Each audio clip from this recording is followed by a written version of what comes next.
So what's up guys, welcome back to my channel. So देख सकते हैं Sunny Kumar channel में आपको बहुत सारा स्वागत है। तो ऐसे ऐसे कार्टून की वीडियो देखने के लिए मेरे पेज को सब्सक्राइब करें, बेल आइकन को करके सेलेक्ट करें। तो लेट्स सी गाइस, बिना समय का वीडियो को स्टार्ट करते हैं। आ जाओ होम स्क्रीन में। ममता की बहू शुचि हर बात पर चिक चिक करती, जो ममता को बिल्कुल अच्छा नहीं लगता। बहू, तेरे में कोई कमी नहीं है, सारा काम भी तू बहुत अच्छे से करती है, लेकिन ये तेरी जो जबान है ना, बड़ी कैंची की तरह चलती रहती है, जो तेरा सारा काम बिगाड़ कर रख देती है। वाह जी वाह, मतलब आप लोगों को बेजुबान बहू चाहिए थी, जो न बोले न बात करे, और आप लोग बस जुल्म ढाते रहे। तभी वहां क्षितिज आ जाता है। अरे, ऐसा क्या जुल्म हो रहा है तुम्हारे ऊपर? माँ सही कह रही है, मैं खुद तुम्हारी चलती जबान से परेशान हो गया हूं। अब तो शुचि का पारा 7वें आसमान पहुंच जाता है। वाह जी वाह, अब आप भी!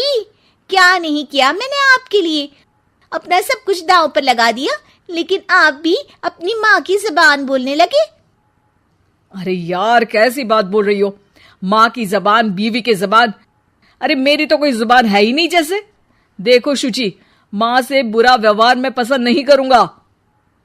अब क्या था, माँ के सामने अपनी हुकूमत कम होती देख शुचि को माँ से नफरत होने लगती है।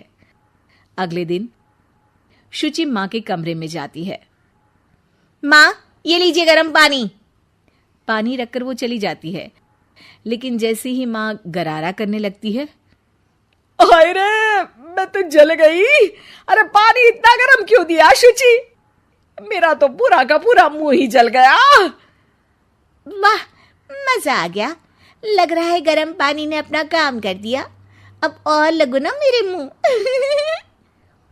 शुचि, माँ के चिल्लाने की आवाज आ रही है, और तुम कैसी हो कि जाती भी नहीं, देखती भी नहीं कि माँ को क्या हो गया। आवाज तो आपको भी आ रही है, जा तो आप भी सकते हैं, लेकिन नहीं, शुचि ने तो जैसे सारे काम का कॉन्ट्रैक्ट साइन कर लिया है तुम्हारे परिवार से।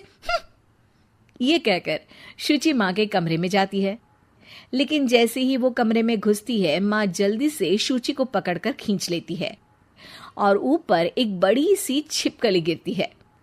शुचि छिपकली देखकर डर जाती है। हे भगवान, ये छिपकली मेरे ऊपर गिरती तो मैं तो मर ही जाती।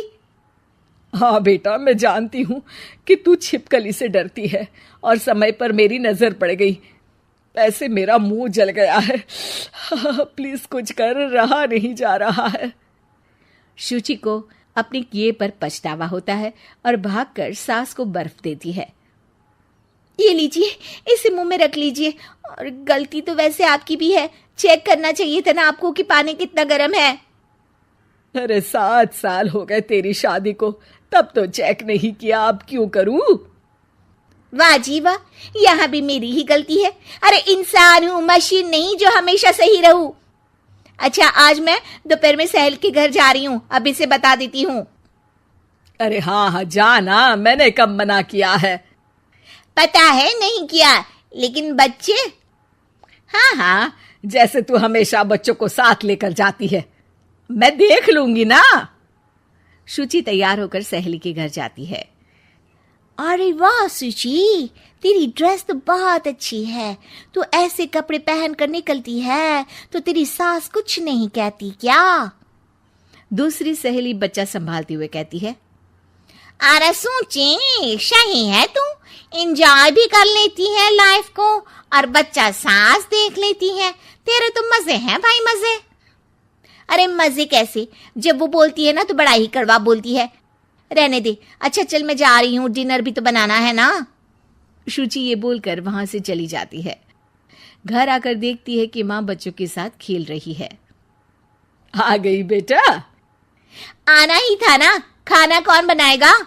फिर रात होते ही सब चिल्लाने लगेंगे, खाना खाना, और फिर सबको मौका मिल जाएगा ना मुझे कहने का कि मैं सही हूं ही नहीं, खाना भी नहीं बनाती हूँ, और आप आप तो सबसे पहले बोलेंगी। अब सास को गुस्सा आ जाता है। एक तो सारा दिन तेरे बच्चों को देख रही थी, घर पर किसी ना किसी का आना जाना लगा रहता है, बच्चे घर गंदा करते हैं उसे देखती हूँ। हद है, अब क्या खाने की जिम्मेदारी भी मैं ही ले लूं तो करेगी तू क्या? शुचि को ये सुनकर कुछ ज्यादा ही गुस्सा आ जाता है। बस माँ जी बस, अरे ये तो गुलामों वाली जिंदगी हो गई, कोई फ्रीडम रहा ही नहीं। ऐसा लगता है कि बंद कर रह गई हूँ। घर तो किसी कैद खाने सा हो गया है, मन ही नहीं करता यहाँ रहने का। अब मैं और आप एक घर में रह ही नहीं सकते बस। अरे तो क्या मैंने बांध कर रखा है तुझे? अरे मैंने क्या कर दिया जिससे तुझे ऐसा लग रहा है? और तेरा इतना बोलने के बाद तो मैं खुद ही तेरे साथ नहीं रहना चाहूंगी। लेकिन अब सवाल था कि सासू माँ जाएंगी कहाँ, क्योंकि बहू तो मायके चली जाती है, लेकिन सास कहाँ जाए। तभी क्षितिज आ जाता है। उसे भी सारी बात का पता चलता है। वो माँ को समझाता है, लेकिन वो मानती नहीं और ना ही शुचि मानने को तैयार। दोनों की लड़ाई में माँ का सामान पैक हो जाता है। माँ अब कहाँ जाएंगी? मैं भी अपने मायके जाऊंगी। माना मेरे माता पिता नहीं रहे, लेकिन भाई भाभी से भी तो मायका होता है ना। और सास निकल जाती है मायके। बस फिर क्या था, शुचि सुबह सुबह गर्म पानी लेकर माँ के कमरे में जाती है, लेकिन वहां माँ नहीं होती। हाँ चलो अच्छा है, अब ये रोज रोज के काम से तो बची। ये कहकर वो कमरे में जाती है जहां अक्सर माँ बैठी रहती थी। कमरा खाली खाली लग रहा है। तभी उसकी सहेली का फोन आ जाता है। अरे सुची, बहुत अच्छी सेल लगी है। कौड़ियों के दाम में ब्रांडेड कपड़े, जूते और बैग मिल रहे हैं। चलो ना चलते हैं। वाह रे वाह, ठीक है मैं आती हूँ। अब तो कोई टेंशन है ही नहीं, सासू माँ भी नहीं है, अब तो मजे से घूमूंगी। अरे मजे से तो तू पहले भी घूमती थी, लेकिन सास नहीं है तो बच्चे कौन देखेगा? और तुझे तो पता है ना, मॉल्स में बच्चों की एंट्री बैन है कोरोना के कारण। अरे तो फिर कैसे आऊंगी मैं? सेल तो बस आज के लिए है, कल खत्म। शुचि को बड़ा रोना सा आता है। फिर वो जब दिन में खाना खाने बैठती है, वो भी अकेले अकेले तो कोई खाना भी नहीं खाया जाता। मैं नहीं खा रही माँ के बिना। शाम को क्षिति जाता है तो शुचि जोर जोर से रोने लगती है। अब क्यों रो रही हो? क्या हुआ? माँ को घर से निकालकर शांति अभी भी नहीं मिली तुम्हें? नहीं, मैं माँ के बिना नहीं रह सकती। ना कोई बताने वाला है कि मैं कैसी लग रही हूँ, ना ही कोई समझने समझाने वाला। मैं माँ के बिना नहीं रह सकती। चलो माँ को ले आते हैं। अरे वाह, ऐसा शायद पहली बार होगा कि बहू रूठी सास को मायके से लेने जा रही है। दोनों सास को लेकर घर आते हैं और अगले दिन से फिर वही शुरू।